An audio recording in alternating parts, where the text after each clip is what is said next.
the changes with regard to the settlement policy of the commission, particularly under Chair White, will have significant implications going forward. The SEC has had a long-standing policy for decades now, where defendants in SEC settlements would neither admit nor deny the allegations that are contained in the commission's complaint.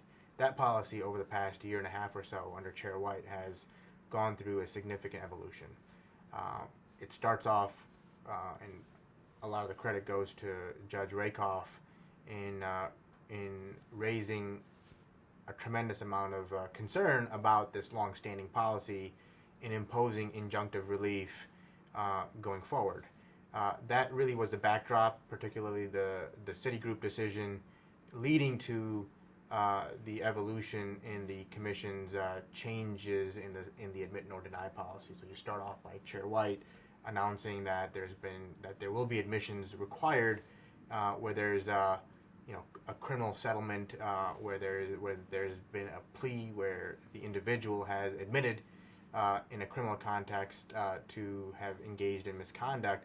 So at that point it becomes a no-brainer where you've got an individual engaged in a massive Ponzi scheme, for example, that has just accepted criminal liability, but the SEC is coming out with a complaint containing similar allegations, but it's admit nor deny. So that was sort of the first shift in the policy, where there will be admissions that would be required with that type of conduct.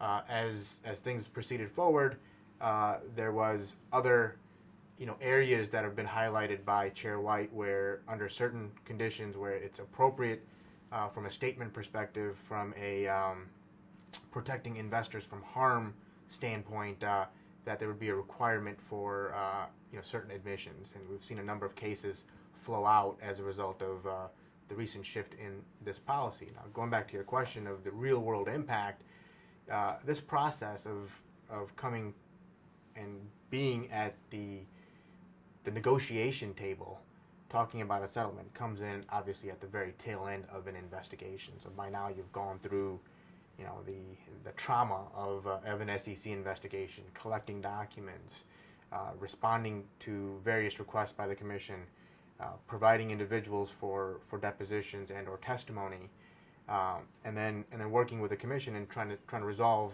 the conduct. And then when you're at the table for a possible settlement, assuming that the staff is still interested in pursuing the alleged violations, you're looking at a variety of factors. I mean, do you also have private litigation that's taking place? Is there parallel investigations that are ongoing?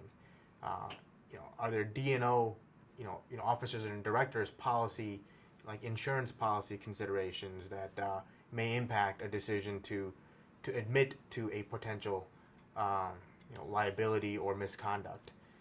So these are all the things that are sort of happening in a very dynamic way when you're sitting across the table from the folks at the SEC trying to come up with a resolution.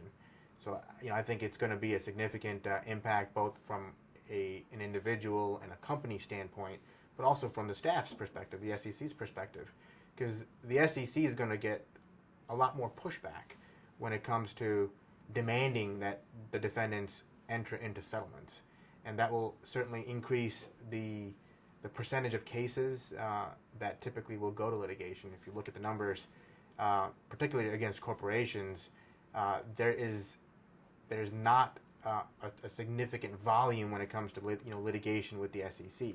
Depending on what's being asked and what's being asked to from an admission standpoint, with the backdrop that I painted of all the other sort of issues that the corporation may have that are ongoing, it may result in certain corporations or individuals standing firm and saying we will not admit to wrongdoing in this particular area.